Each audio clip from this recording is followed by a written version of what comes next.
Yes, we have one more item from Ubunani, and then we'll begin our first official business meeting.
Let's show them some love. Come on, come on. I think we can safely say we have the spirit of the ancestors with us this morning.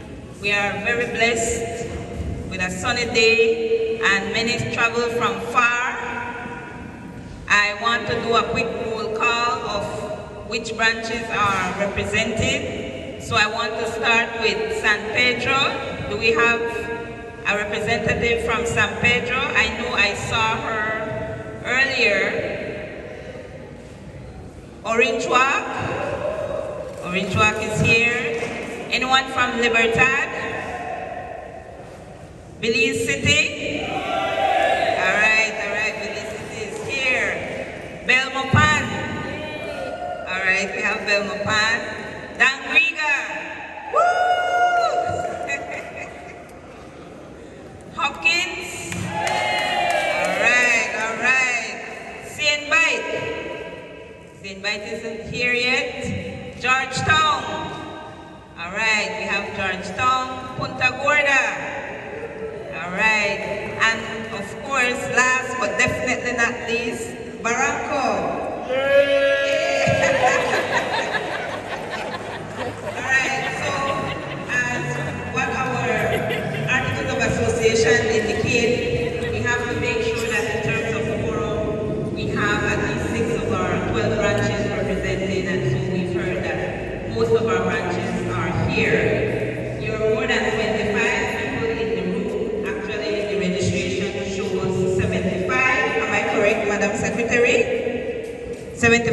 many people are here right now registered?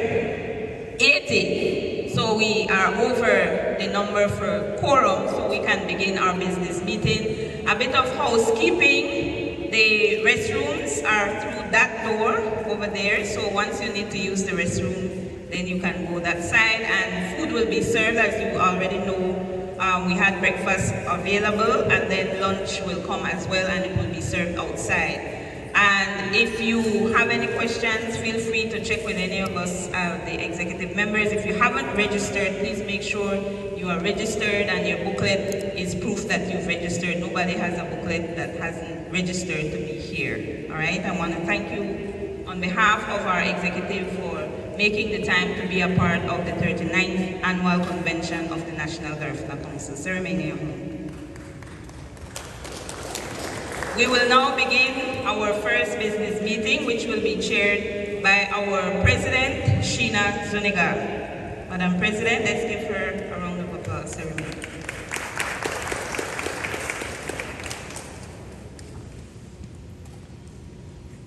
The agenda is right in your booklet.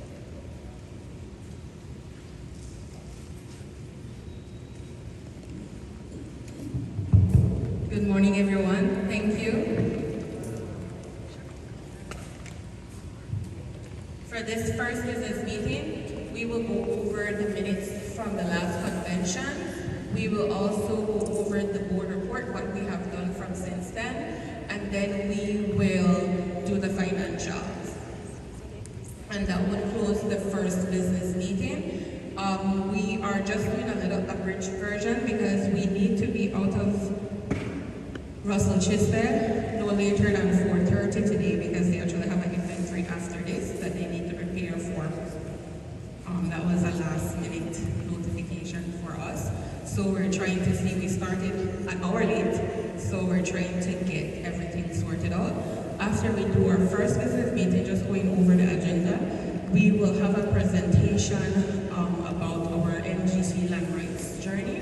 We will have our lawyer, Ms. Ardeli Sabido, giving a presentation to the membership because she wants some input from the membership on how we should proceed with our land rights. We will then have a break for lunch.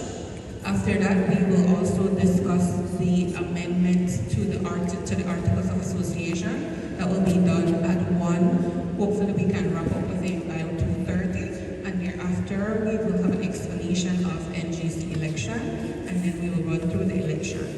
Once we complete the election process, then a new executive will chair the second business meeting, which will be the meeting where we'll decide the team for 19th of November. We will discuss the location of the pageant and the solidarity mass and next year's convention. And if any resolutions were submitted, that's where it would be passed. We have not received any resolutions for this year's convention. So we will start. At this time, I'll invite Ms. Shari Gordon, who is our secretary, to go over the minutes from the last year's convention.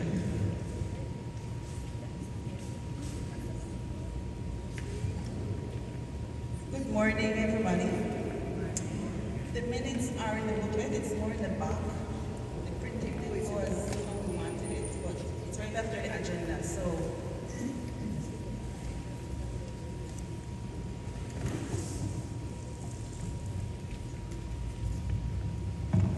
the last convention was in April 29th to 1st May. Or it was in Hopkins, 2023.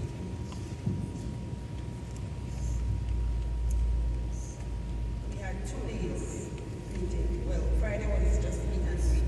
Saturday for day 1. The 38th annual convention was held in Hopkins at Garifuna Beach. It coincides with the Garifuna Expo, which was organized in collaboration with the British Housing and Development.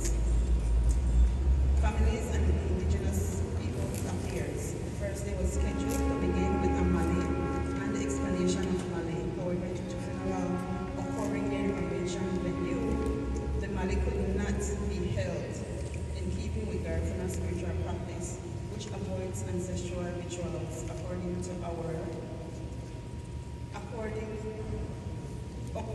near or simultaneous with funeral rites.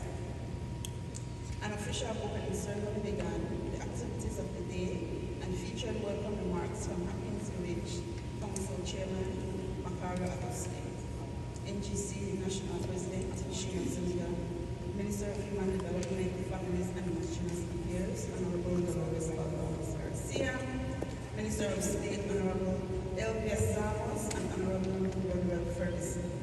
The speaker for the occasion was System Planning and Engineering Manager for the Belize Electricity Limited, Sheena Simpson. The opening ceremony also included presentations of recognition for contribution to cultural preservation to individuals from each Garifuna community.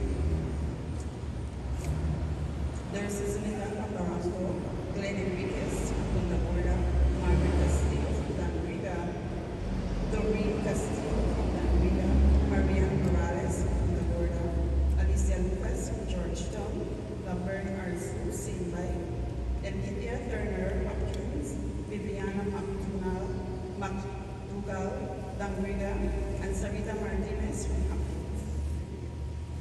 For the first business meeting, we had a review of minutes. NGC National Secretary, Ifashna Efoniemi, shared the minutes of the 2022 convention, and one amendment was made that Sebastian Cayetano conducted a communion service and not a mass. Then Chin Lucas of Belize City Branch moved, and Emma Arzu of Orange Branch seconded for the minutes to be accepted and amended. The convention accepted the motion for the minutes to be accepted as amended with no objection. Matters arising.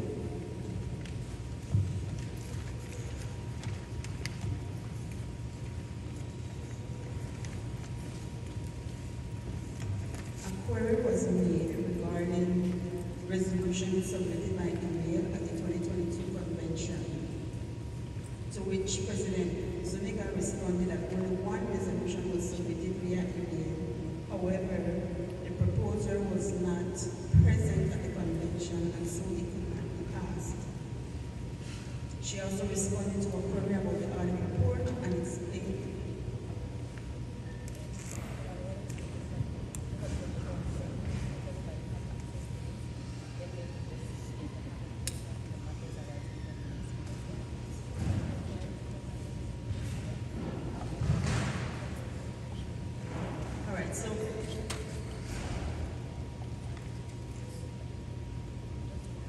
So because of our time constraints for the day, today is going to be a packed day, and it's only one day minus the 3 days we usually have it. For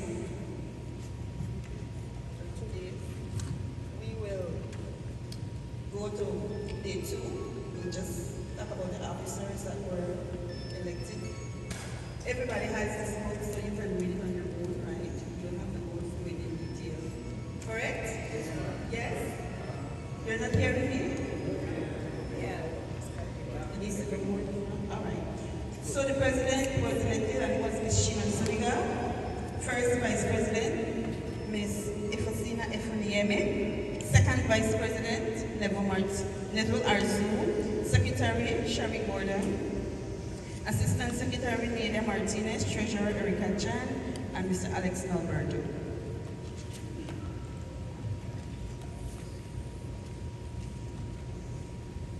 We spoke about land rights and cultural preservation, financial literacy and economic empowerment, People's Constitution Commission, the resolutions that were passed. The convention delegates reviewed and adopted the following key resolutions by consensus. The first one, review of Articles of Association and governance structure. A working group will be established to review the current Articles of Association and the structure of the NGC Board. This review aims to strengthen the organization's efficiency, transparency, and accountability. The working group will present its recommendations for constitutional and structural amendments at the 2024 convention. So it's this year, 2025. The second one, unity and land rights protection. A joint committee of Garifuna village leaders and NGC's land rights committee will be created to develop a unified strategy for securing ancestral lands. The committee will also be tasked with developing protocols for community representation and land negotiations, ensuring free, prior, and informed consent. Membership and voting rights.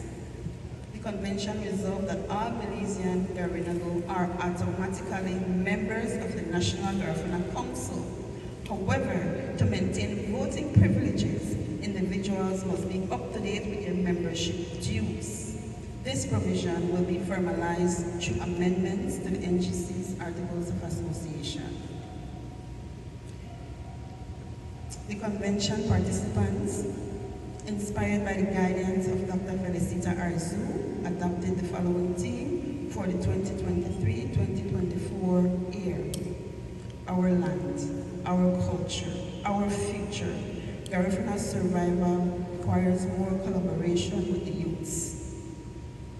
The team underscores the importance of intergenerational engagement in preserving Garifuna heritage and empowering youth leadership in all aspects of cultural and community development.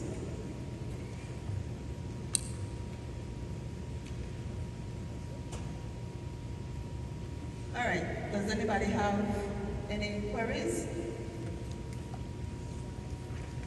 Any matters arising from the minutes that anybody that was present in Hopkins? Okay, just to update, from convention last year, we did create a land right committee group with the leaders of the communities. We also had established Articles of Association committee who were designated to review the Articles of Association and try to incorporate the membership and voting rights in the Articles of Association. We would have a presentation at 1 to discuss how the updating of the Articles of Association is going, and they would present at that session. So we still have not resolved number 3, which is the convention, the resolution for all Garinago to be automatically members of National Garifuna Council. It's a bit complicated, so we really have to hash that out some more, so we need more time for that, and for them to be able to vote in election. So for this election, unfortunately, not all persons here will be able to vote because that's something that we still really need to hash out.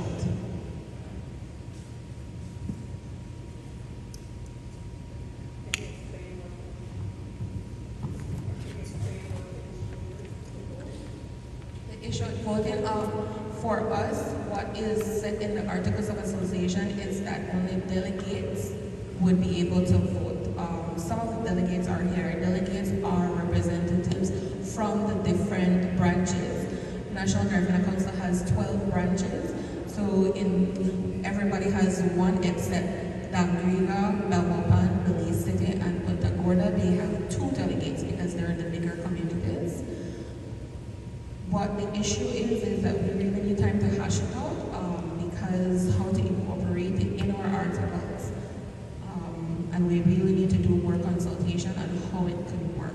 Because one of the issues with the branches would be that they would have to be the one to make sure that everybody's fees are paid up. And I know a lot of the branches, they don't have members, don't have their fees paid up. And we wouldn't want an issue that when they come to convention, that's when we have to deal with all of that. Because we would have to make sure ahead of time that who is paid up, then they would have issues of people wanting to pay here at convention, would they still be allowed to pay? So it's a process, we have to see how it's going to work. I also want to add the issue of representation, because we do have 12 branches, but when we have convention in particular areas, it's highly likely that you would have more people from that particular location at a convention, which can also, affect the outcome of an election if everybody is the open floor that's allowed. If you notice, when political parties have their own conventions, they also have delegates. It's not all members of the party that get to make the decision. And again, it's the issue of representation. You want to ensure that all the branches feel a fair representation in the decision making. So once we're going to change that structure, we still have to factor in representation. And it's a whole detailed process. We'll have to consult with other organizations, see how they do things in order for us to make a change that will be feasible and fair to all our members.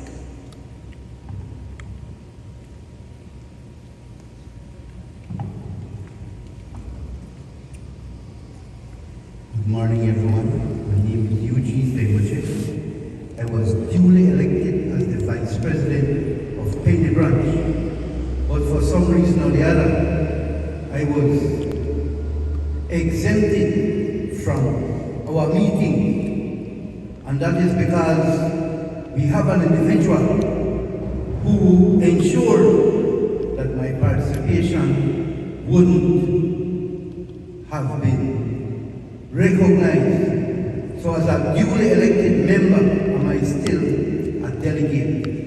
Will I still be given the opportunity to vote at this election? Thank you. Hi, Mr. Ricochet. As far as I'm concerned, the delegate for Punta Gorda was Neville and Mr. Nino. Am I not correct, Ms. Alman? And I know that Mr. Nino had informed the board that Ms. Alman would be his delegate. So I am not sure about that situation. But it's something that we can follow up on, because I know when you guys had election, you voted Neville and Mr. Nino to be delegate.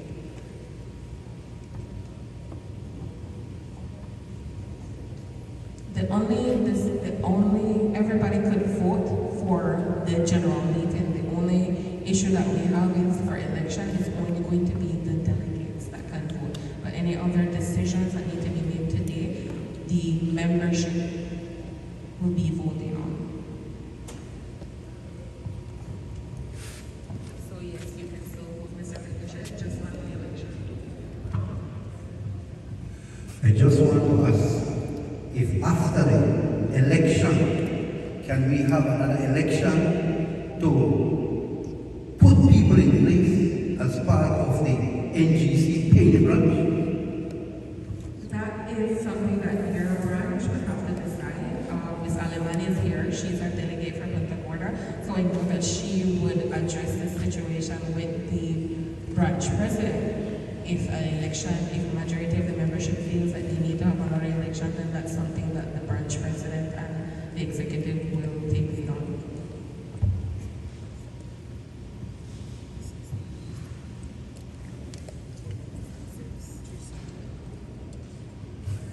Yes, good morning, everybody. I just want to iterate on what the president just mentioned, because this is it's something huge on this mass. Just to clarify more, because it's a passion of mine. I raised that resolution a couple of years ago, because we hear from the people on the streets that sometimes they come into a convention preconceived that they are able to vote. Everybody come and say, oh, we come vote out that one, vote out this one. That's the reality sometimes. So I want to clarify, the NGC convention is just delegates. But in the future, that's what we want.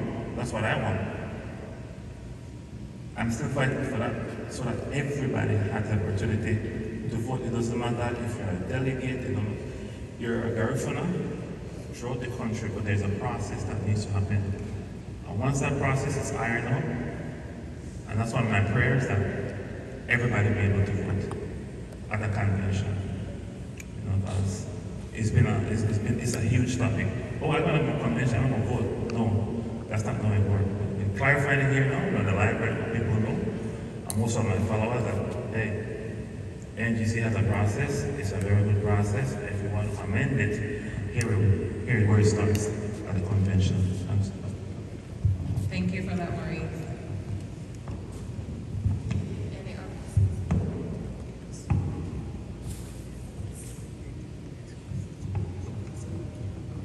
Beti binafsi Nugele Felix Cayetano. I have heard that drive for years, and as Maurice has said, it's one of his passions. My question is, how do you prove that you're a Garifuna? If we're saying all Garifuna, every Garifuna can vote, are we looking at those people who might be 10% Garifuna? How do you prove that you're Garifuna? You can't just say you're Garifuna. And even if we look at the statistics and we go to the Statistical Institute of Police, how many people in the surveys admit to being Garifuna? So I think that when the Articles of Association, when the NGC was formed and we traveled 2 years or more to get this document, we looked at other documents, other organizations, Lions, for example, Rotary, for example, lots of other organizations, including those that were formed by the cooperative department, etc. For your membership, you need to qualify in a certain way. I am not saying that everybody here should not vote. You're here because you identify. But if you made an excellent point. If you have a convention in Hopkins, for example, we can bring out the whole village, Bokudoka. And the people that are there, we're lobbying for them. Libertad isn't here, right? We've had conventions in Libertad. Libertad is a small community. Orange Walk is here. I'm so proud of Orange Walk and what Norma and Janelle and the others are doing. Very, very proud of them. Because they are in a Spanish-speaking community, but they stand very tall. They have activities, and they know who they are. But if we are basing on everybody, only Garifuna people can vote there or you identify, perhaps they won't win if other people just come in and say, Garifuna, Buya.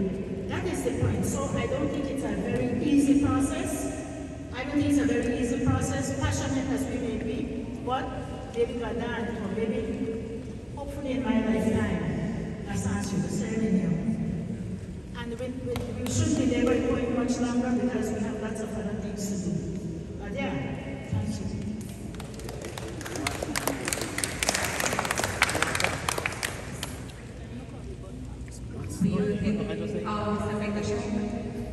Sorry, we have one more person we want to get through, so we can wrap up the members of our if there's no other, so that we can continue due to time constraint. We have at 10:45 Ms. Cardinelli Sabina should be here to do her presentation, and we really want to spend some time with her so that the membership can make a decision on our memories. Good morning, my name is branch. As a brief response to Mrs. Kai's comments, when the census is done, Belize's census is self-reported. You are who you say you are. So when the census person comes to your house and asks you your ethnicity, Belize does its census on the basis of ethnicity. So for example then, Belize, I would say I'm a Garifuna, that would be reported. If I was in the US, I'd be black. Because in the US, the census is done on the basis of race. No, based on the last census, there are 4%, the Garifunas are 4% of this country's population. And that works out to between 15,000 and 16,000 persons countrywide. So there are only 15,000 to 16,000 Garifunas countrywide in this country. It's self-reported. No, it doesn't mean that the census takers are colossally ignorant, because there are instances when people in Jamaica can be called brownings, but in Belize, they say that they're white. So in that case, the census person puts a note there, and then his or her supervisor checks. If because people who are non-white claim to be white based on the census, because again, it is self-reported. You are who you say you are. So if you say you're a Garifuna or a Garifuna, there's absolutely no way the census person can verify that except to write that down, and that becomes part of the record of who you are. Thanks very much.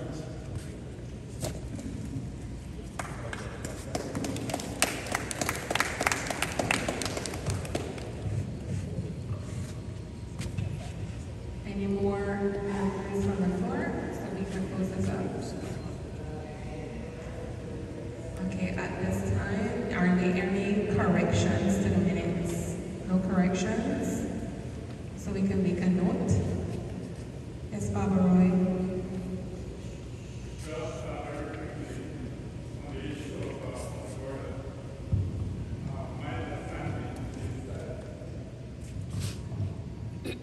When elections are held at the branch level,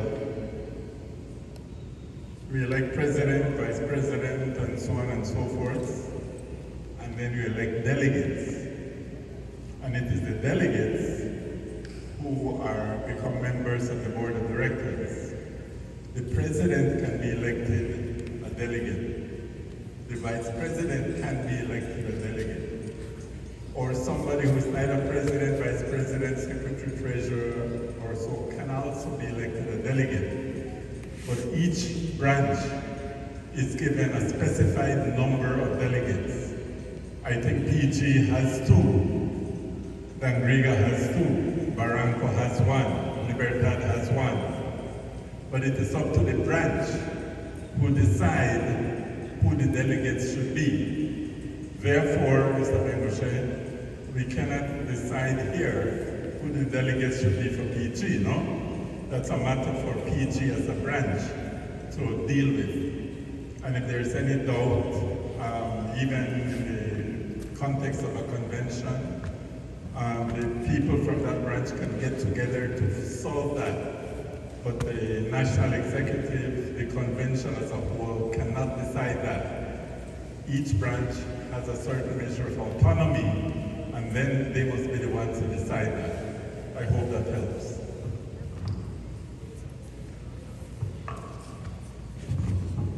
That clarified, Mr. Bengoshe? I am listening, Okay. and as the vice president, I still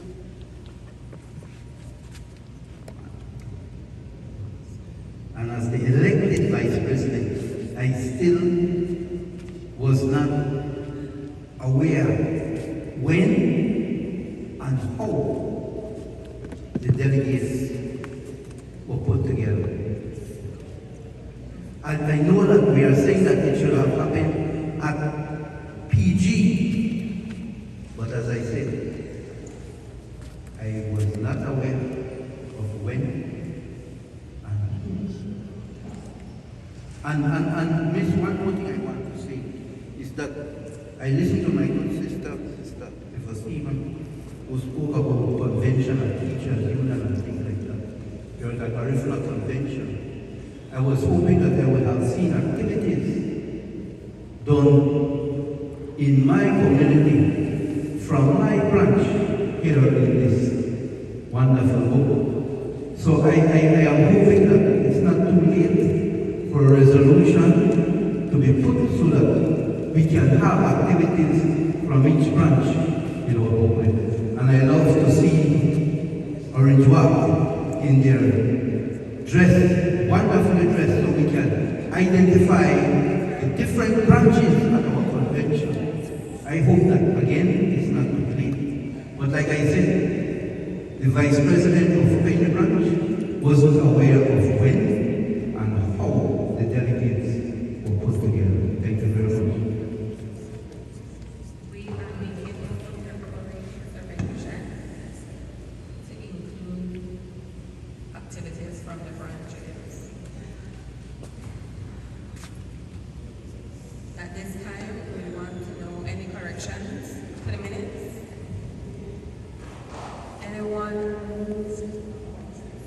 Can anyone accept the minutes from the convention? Accept the minutes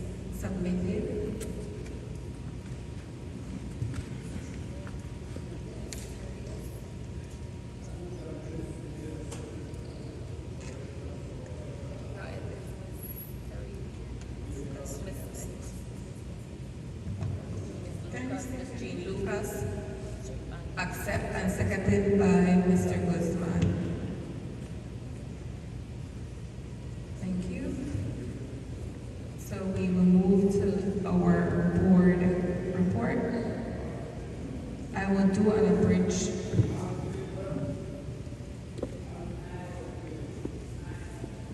All in favor, say aye.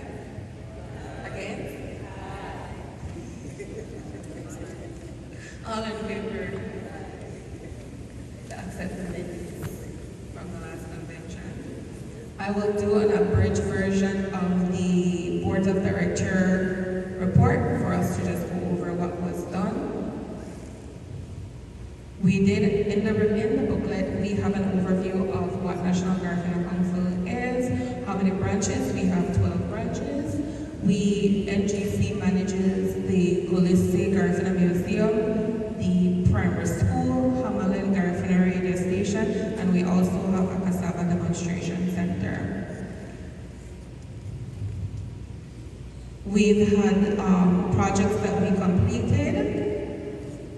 We completed the preservation of traditional Garifuna techniques through enhancement of the Luba Ereba cassava facility. That was completed in 2023. That was funded by GEF SGP Small Grants Program. And we have the Executive Director present, Mr. Leonel Requena, who is a good partner of the National Garifuna Council in attendance.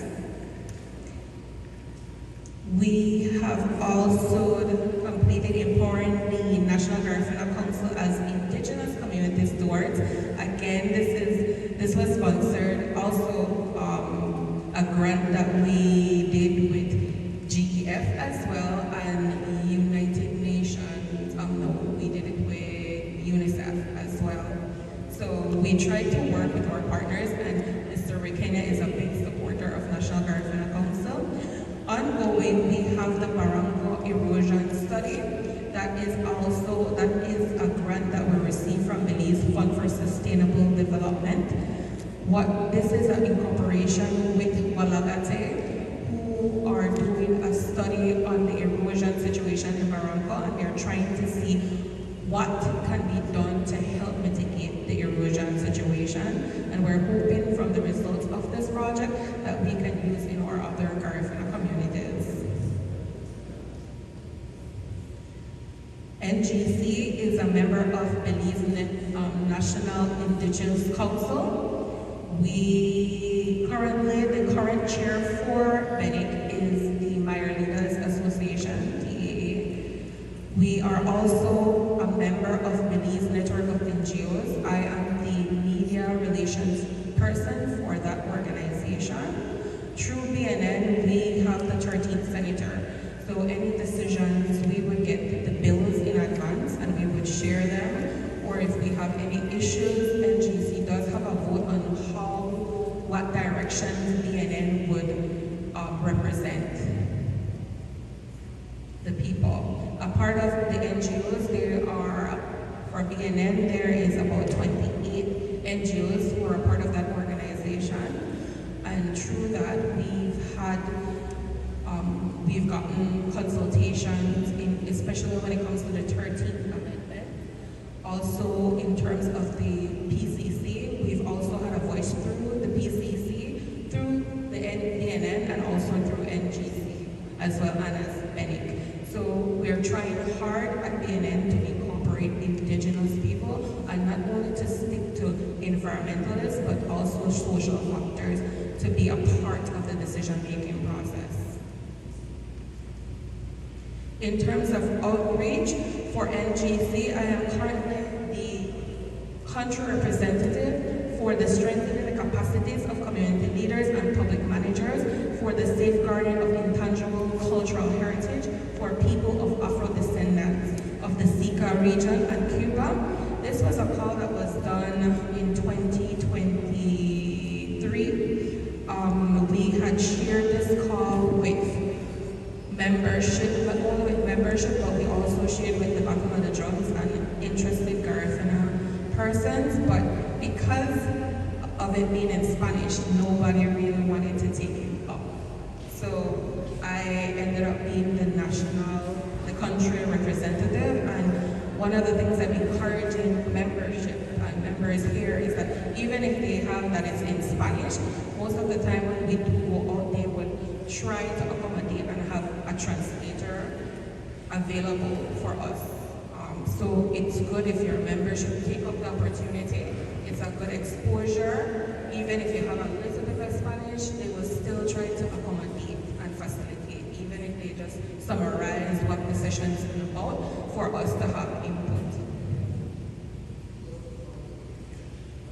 In 2023, we also had a visit from Parlison, who wanted to include Senator Sidney Arlington. What they wanted NGC to collaborate with them, and they wanted us to give support for us to advocate for our land rights.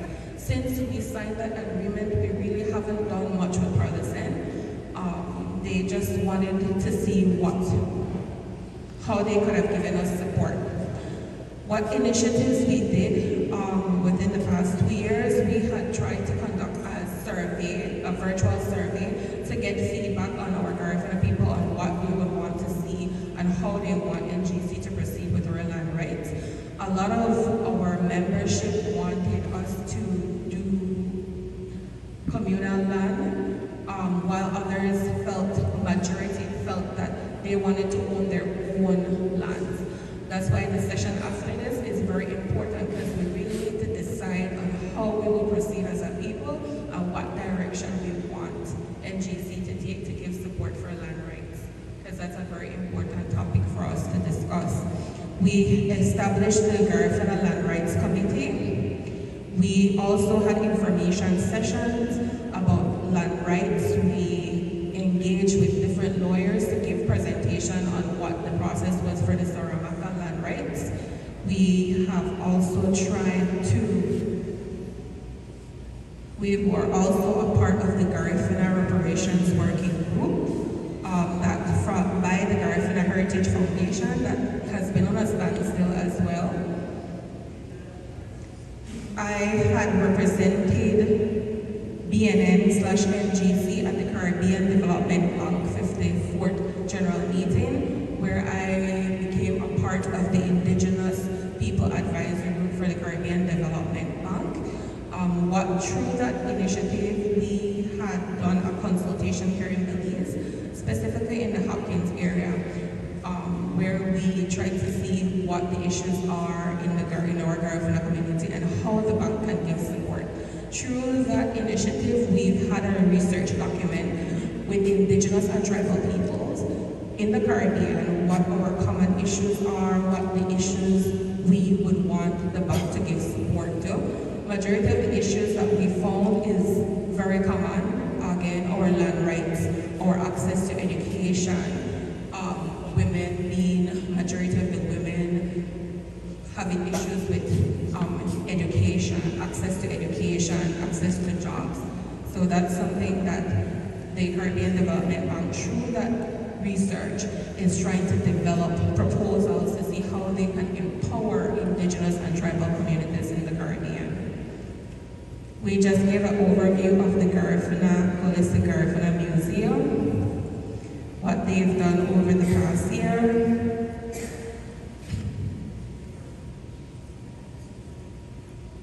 The Holistic Community Primary School, we just gave an overview of the amount of students, the initiatives they've had over the past years. And also the Garifuna Language Commission that NGC is a part of. With that commission, we officially launched the Garifuna Language in Schools program. That is a collaboration we are doing with the Battle of the Drums. So far this week, we actually wrapped up the Garifuna Curriculum Workshop, where we had the different schools, had participants go over the completion of the Garifuna curriculum for them to be able to teach in the Garifuna schools. We have 10 schools that are currently teaching Garifuna in their schools for 20 minutes a day. And then we also have the executive director who left we just wrote about the land rights and the fact that last year we took an initiative to actually register the properties that we actually have in our names. So, and that concludes our board report.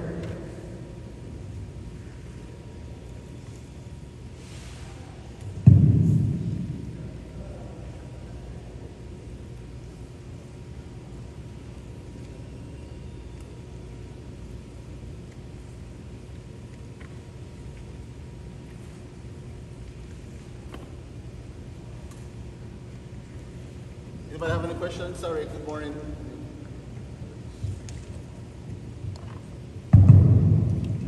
Morning, everybody. So my name is Alex Alberto. I am the assistant treasurer, for those who don't know me. And so I'm multitasking. I'm registering people, I'm looking at the financial statements, and I'm also preparing for my presentation on the amendments to the Articles of Association and the memos. I also chaired that committee, so we'll be having a conversation this afternoon. So the president just presented the board report. Does anybody have any questions on the board report? It's in the booklet in front of you.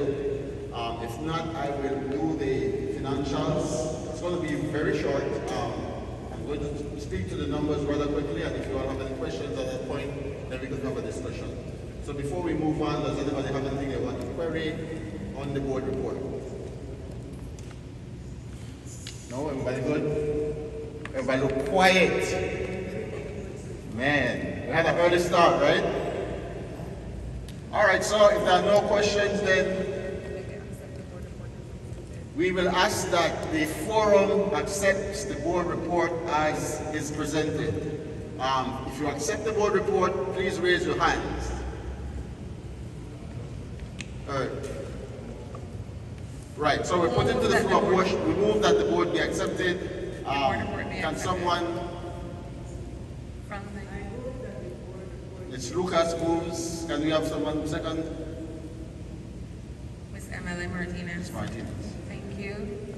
All in favor say aye, that the board report is accepted. Thank you. Thank you. None. Thank you. Someone like the host and say aye, I prefer people raise their hand, they got to be succinct who they are, but yeah, that's fine. So that was last events. A lot took place. Sheena tried to explain it, and I know we may have missed some of it, but you always can go back to the booklet. And if at any point down the road you want clarity on anything, please reach out. Can you put up the? So in the booklet you would have had this leaf as well, which speaks to the financials. It is not the audited financial statement, so let me just be clear. And I'm going to be open with the forum. We are working on the audited financial statements. We had some challenges, and so the auditors are trying to put everything together, and it's taking a little bit longer than we had anticipated. But once that is completed, we will then be able to share it with the members, and then the leaders of branches will be able to share it with their membership as well. So who does not have a copy of this document and needs one? It should be in your booklet. So what is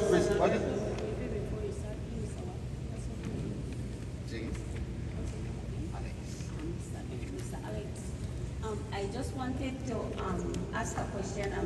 I don't know the legal implications, but because it is not an audited report, is it acceptable to use it at the convention? So, as is customary, right, we would prefer to present audited statements. And I'm going to elaborate a bit, if you will allow me, from the finance side, because that's my area of expertise is finance. I've been in the audited field and so on. The reason why we appreciate an audited statement is because it provides a level of assurance from an independent party to say, hey, what I am telling you is the truth because I checked it and I stake my reputation on it. What we have here presented to the team now is what we would call in-house financials. Management takes responsibility for this and also the audited statement, but with the audited statements, the independent firm just vouches for what we say. So this is phase one. We would still have to provide that information to the auditor. This is the information that we provided to the auditor. So although it's not signed off on by the auditor, it is we are comfortable with it because all we are waiting now for is the assurance. So he has put this together, Excel spreadsheet, but we're waiting for the official document. And then we can say, this is the audited statement signed off by this auditor. But I'm comfortable with it. Let me put it that way. So we can work with this, and corporations do this all the time. I work for a big organization, and we have to provide our in-house sometimes for large projects, borrowings, and so on. When you don't have the audited, you go back to your in-house financial statements. Anybody have any questions on that? So this is our in-house, as what we will call it. It is not the audited statements, but it is almost as good. All right? The biggest thing to take away from this, because I won't go through all the numbers, what it provides is a balance sheet. So just quick finance lesson, an audited statement comes with a balance sheet, an income statement, and a cash flow statement. Right? We're not complicated. What we have here is the P&L, which is the profit and loss, which shows how much money comes into the council for that financial year and how it is spent. So if you look on the bottom of the sheet, you will see where it says income statement for the year ended December 31. This is 2024, and it's comparative data, so you have 2023 and 2024. So we normally look on the year's performance before and the current year, so we know how we're doing. All right. Key things that remain the same is the subvention. So you might want to flag that. 60,000 a year, the government gives that to us, and it is with that 60,000 that we do the work of the council. All right, that is distributed across the branches, and it covers our expenses. You might also want to know the donation, which has fallen from 25 to 15, from 2023 to 2024. All right, so we're losing revenue. All right, and our administrative expense, we know the usual expenses, pageants, 19th, whatever fundraisings that we may need to help the branches with. Hamalali at one point, our bills, light, water for Pablo Lambe, taxes, or whatever else they accrue to us, they are captured in here. So that is how the revenues are spent, right, to fund the operations which are outlined here. Anybody have any questions on any specific item under the profit and loss statement? So it's not much really to talk about. People might think that 60,000 is a lot of money for an organization which covers 5% of the population of the country, because the Garifuna people are about 5% or 4%, and we represent 5% of the population. And we only have 60,000 from GOB plus the other donations that we get to get the work done. Any questions at all? If none, then we move on top to the balance sheet. This is, in my mind, what we need to look at, because this is the life of the organization. So your balance sheet follows you year on year. So what happens with the P&L, we call those accounts nominal accounts. We close them off at the end of the year and we roll them over, they hit the balance sheet and the life continues, right? So your balance sheet are really your life year on year. And so what we're watching on our balance sheet is our liabilities and our asset base. If you notice, the total asset is 1.3 million. That speaks to everything that we own. Cash-wise, we only have, what, 23,612. All right, if you go down line by line, we don't owe a lot anywhere. So we're relatively good. I think we're rich in asset. This is what this is saying. Cash-wise, well, we're broke, kind of, right? But that's fine.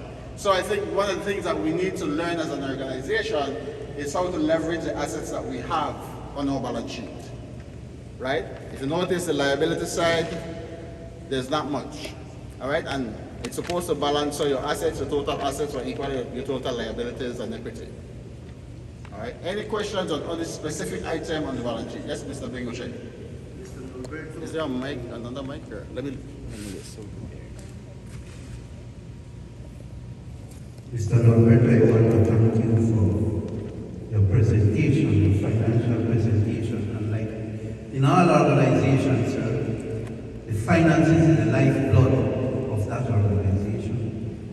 And I noticed that when we look at 2023 and 2024, we are going down. We are going down, sir. So I would like to recommend that we do some serious fundraising. We have quite a number of our Garifuna brothers and sisters who are making us shake our feet. I think we have sweet pain, we have this, we have that. Can we beg those brothers to come and help us in our fundraising activity so that we can alleviate or deal with some of those projects, sending our females to school, better the Barranco project.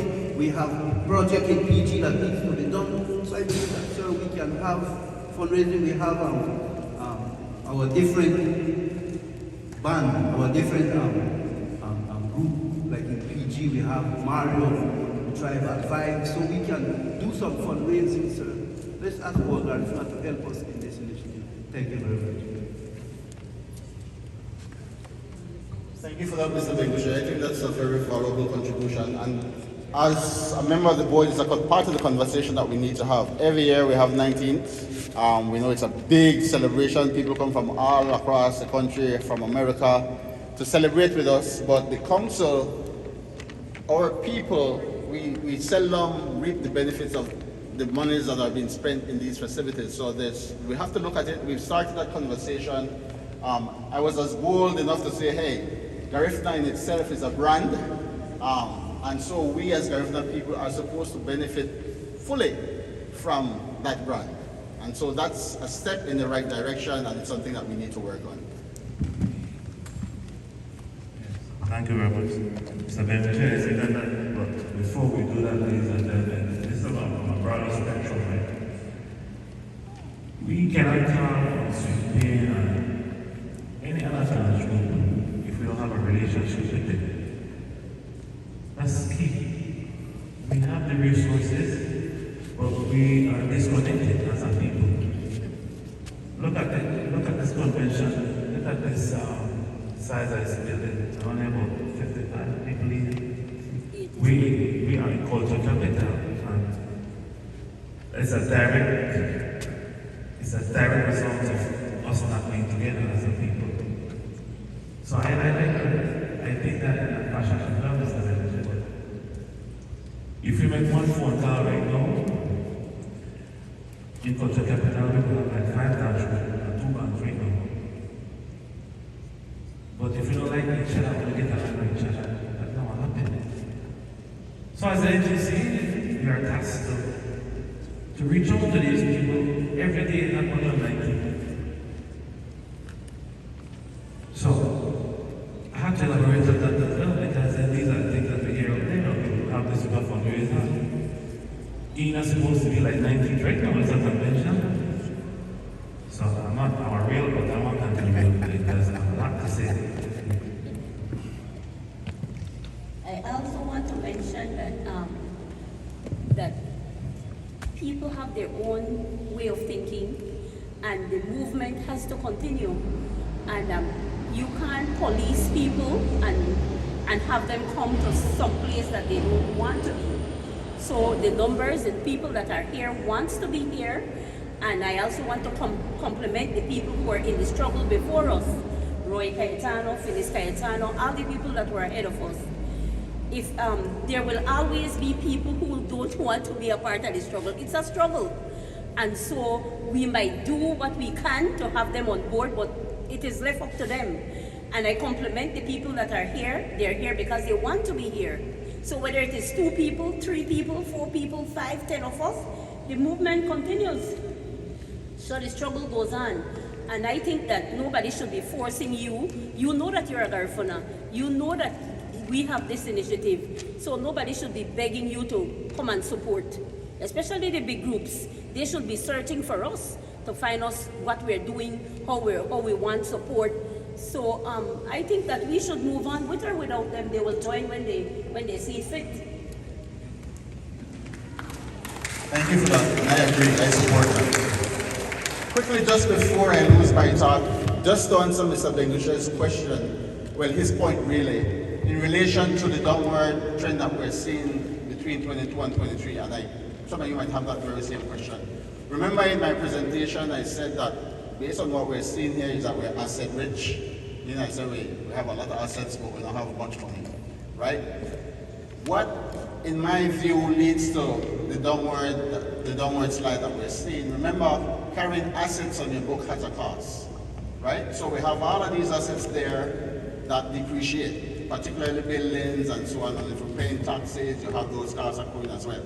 So that would erode your asset side, because there's also the provision for those costs. So if we don't leverage those assets that we have, if we don't work on having them used to generate revenue, for example, to be able to pay for themselves, the maintenance, and so on, then we have to pay for it out of pocket.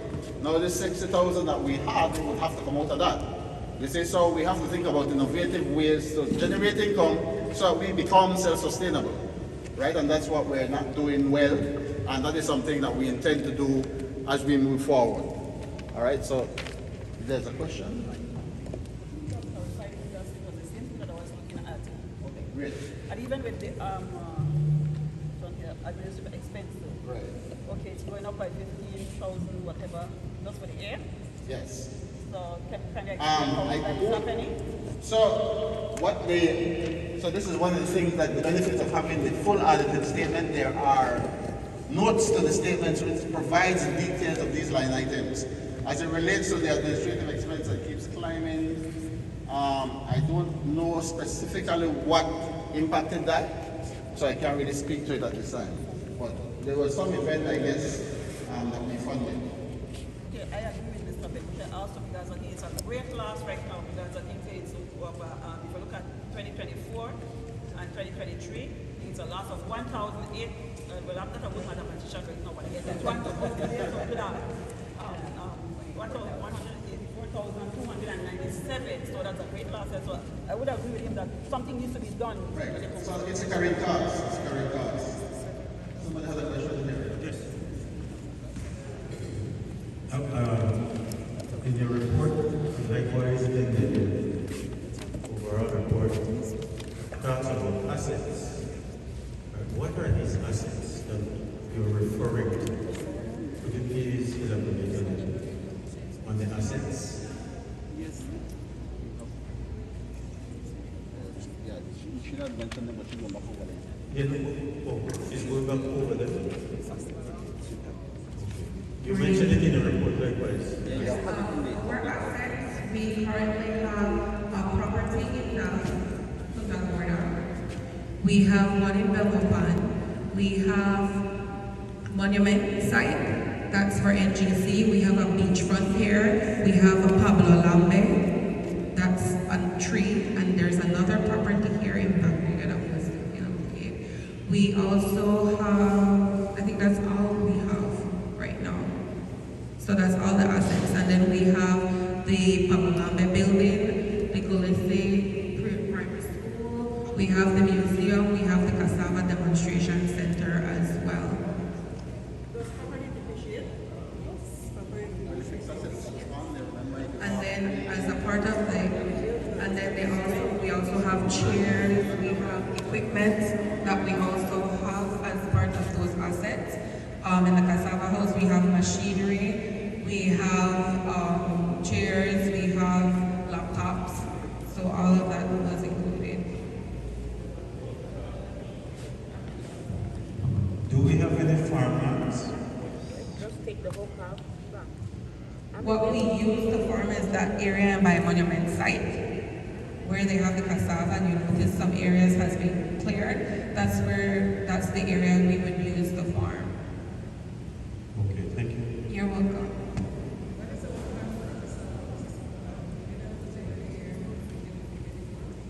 The question is, what's the plan for the Cassava Demonstration Center? That has been a struggle. We previously had someone there and they moved on, and we haven't been able to find somebody who's interested to use the area to make cassava. That is the struggle. We had planted cassava cassava there through funds. We got funding to plant the cassava, to harvest cassava. At that time, the cassava, well, by the time we uprooted the cassava, it was rotten. We ended up salvaging some of them we were able to use. We sold to, like, we exchanged with Miss Naomi and some folks that make cassava. They would take the cassava and just give NGC the cassava bread, and that we would use to sell. That's what we had done in the past. But it's hard because I know the last time we tried to harvest, barely anybody showed up, and we put out an announcement that we were harvesting the area. It's the support. People don't want to come out and support. That's one of the issues. And the cassava demonstration center was built for us to try to preserve our cassava making techniques. So I know the ladies in Hopkins want to also adopt something in their communities, and I know that they have asked for support, so that's something that we can also look into.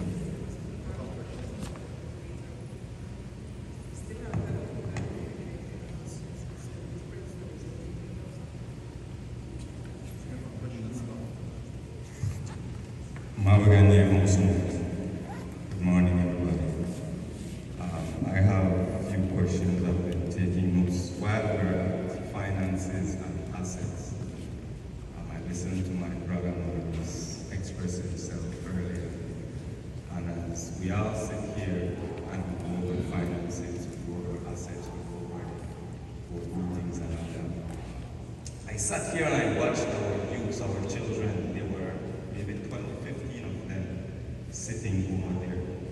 And I watched them one by one, and then by group, 2 by 2. They walked out so disinterested. They're not even interested with what's happening here. They started with a little bit of attention, paying attention to what is being talked about, what is being discussed. I want to ask each and every one of you sincerely. This is my first appearance here. This is the first time attending a convention. How important is this convention? It's a twofold question. How important is this convention, and how often is this convention held? It's a question. Every 2 years? Every year. I'm sorry? Every year. It should be every year. And on a scale of 1 to 10 in terms of importance, 1 being not so important, 10 being very important for Garifuna, how important is it? There is no way to rate the importance. It is important because we're here. It is formality for the organization to continue. Okay, still, entertain me for a bit. How important is it from a scale of 1 to 10? I know. 10. 10, yes. And now I'm being rushed. I'm not complaining, but I will respect Adam. I promise. And now I'm being rushed. Earlier in the sky, you say, oh, we're on time with time. If this is so important on a scale of 1 to 10, 10, we need time to share, we need time to listen, we need time to discuss. There's a whole lot on the list I'd like to ask about, but I want to say about everything in and say, we as Garifuna, the NGC, it's a suggestion. There was once upon a time when I would speak ill against the NGC because of ignorance. But now is not that time. We really have to come to a place where we understand each other, understand what's happening among us and among our people. But we, I suggest, should look at NGC as a business. Start looking at it as a business, a real business. Because there are many others out there who are looking at us as a product. That is a fact. So we need to, I interviewed the late Canon Jerry's Valentine, I'll pass on the mic to my brother. And he said to me, I'll share this interview, I have it in my archive, I'll look for it. He said, Uruguay, NGC is doing good in terms of teaching the kids how to dance, how to do chumba, but there is no faction, there is no group among NGC who's looking for the Garifuna people economic welfare. Economically, we're poor, we're weak. There's a lot more to say. I hope I get another to thank you. Thank you for that. Thank you, Mr. Josh. And we agree with you. It's something that I've been saying, the membership can tell you, I've been saying we need to run NGC like a business, but clearly there are certain restrictions as well because we're an NGO, so we have to balance it, all right? But thank you all. There is two more questions.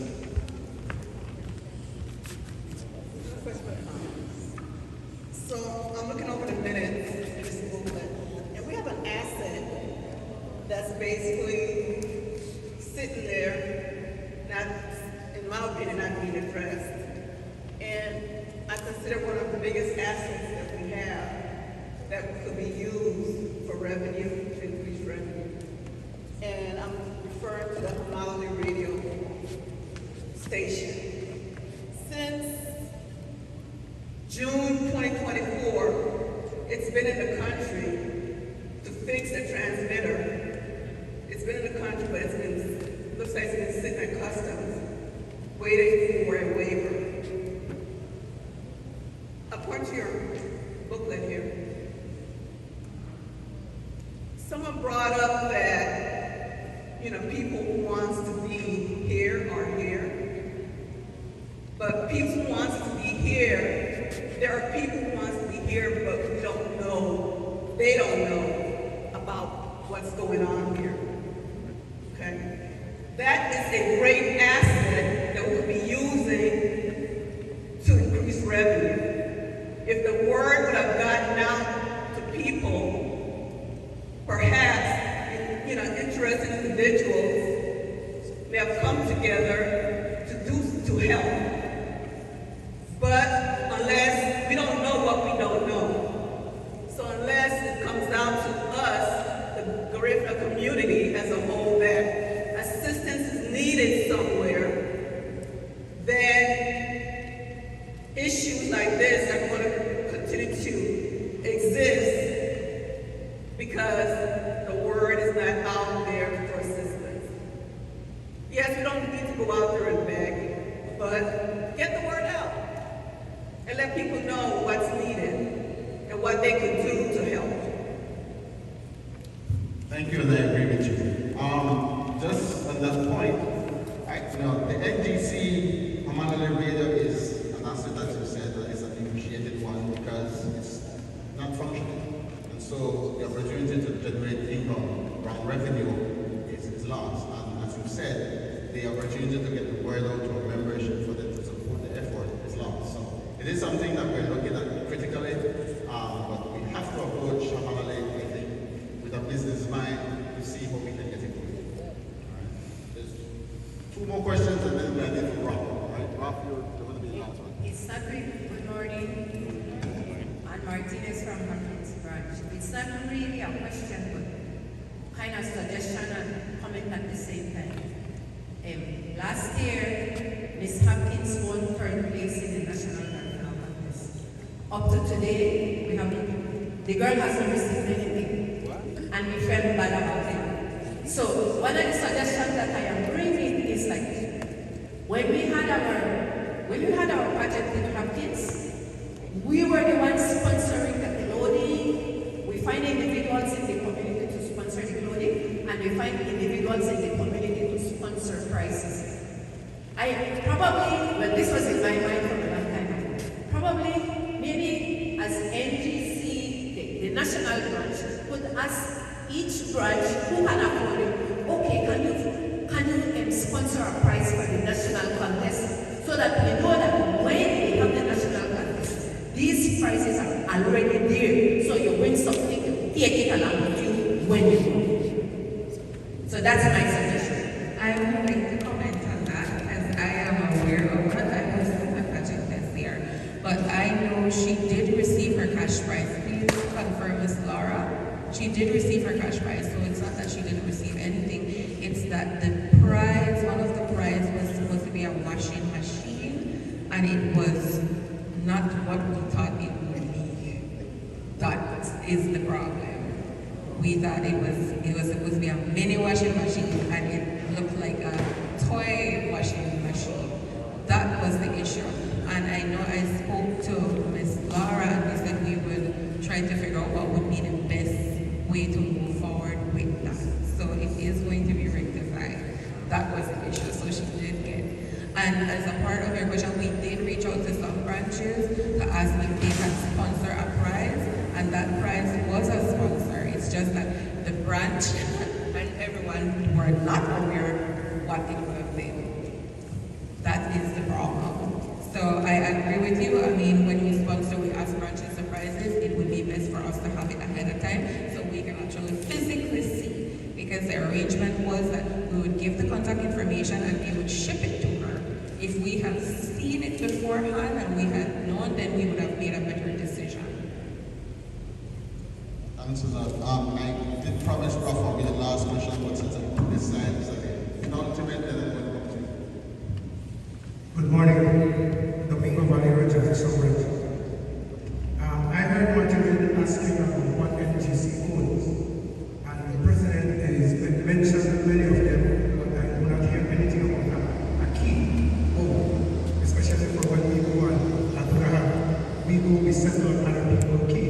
What is NGC doing to obtain one? That would be my question. And membership, when it comes to membership, we're using it. A suggestion would be to have the congregation who is present to vote, because I think people's voice is not heard, only delegation voice is heard. So we lose because, especially when it comes to members who are bringing from afar, when you reach here, you want your voice to be heard by you choosing a candidate who you want to represent you. But one person from every group will just go and then vote. And what happens to the other voices? Because the one in Hopkins, I heard Orange Walk branch, they were dynamic because they want their voice to be heard. All right, so that's my suggestion. Thank you for that. On the point of the key, we don't have any keys really, to be honest, but it's a very good point. That's another issue I think it will come under the land rights organization. Ralph? Thanks, my brother. I just want to make a quick statement. Rafael Martinez, Belize City President. The NGC has a lot going on with it. And everybody who works with the NGC can tell you that many, many times to make things happen, to actually ensure that the November celebrations carry through, many times we need to take money out of our own pockets to make it happen. All the presidents here will raise their hand and say, yes, we're here because we love it. Everybody volunteered their time. I think it's time now. I know my brother mentioned just a while ago that we should run it as a business. I totally agree with it. Although we're an NGO, however, I mean, the last time I tried to get some good friends to come and do a concert in Belize City, just getting them there is $5,000. Then they need backup, they need a place to stay, they need something to eat, they need transportation. So the whole thing will come to about $10,000. I mean, you're trying to do your fundraising, but my goodness, I mean, sometimes our own people, and in Belize City, for example, speak on my own behalf, I get sponsorship not from our people. Our people sometimes are so real competent. You know how much people say they're home today, and on the last minute they decide not to show up? Our people sometimes, I guess we need to do more to reach out to them, to show them what we're doing, and I guess they will come on board. But before I lose my train of thought, running it as a business is good, but I think we reach a stage where the amount of work that NGC is doing, we need a secretariat, we need a president, we need an office, we need people, a president, a secretary, a program officer that are being paid to run the NGC business, because this is a all volunteer. And I can tell you, Sheena, it happens many times. They try to multitask to do everything and no support. This is the reality of NGC. Thanks, Ralph, and thanks for keeping it honest. Yes, so we have have to move on. The attorney is here, so can I ask that somebody move, put the motion that somebody move that the financials, the in-house financials as are accepted as presented. And second, by Ruff. Thank you. Gina. So Ruff, second is Emily.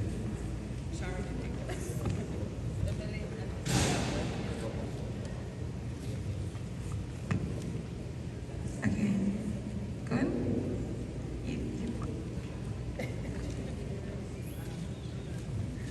Any objections? All in favor say aye. Nay, against? Thank you. We're going to just do a quick little 10-minute break. The lawyer actually went to the wrong location, so she's coming over. There is portable at the back, so we'll just break to transition to her session. Yeah, we'll be right back, ladies and gentlemen.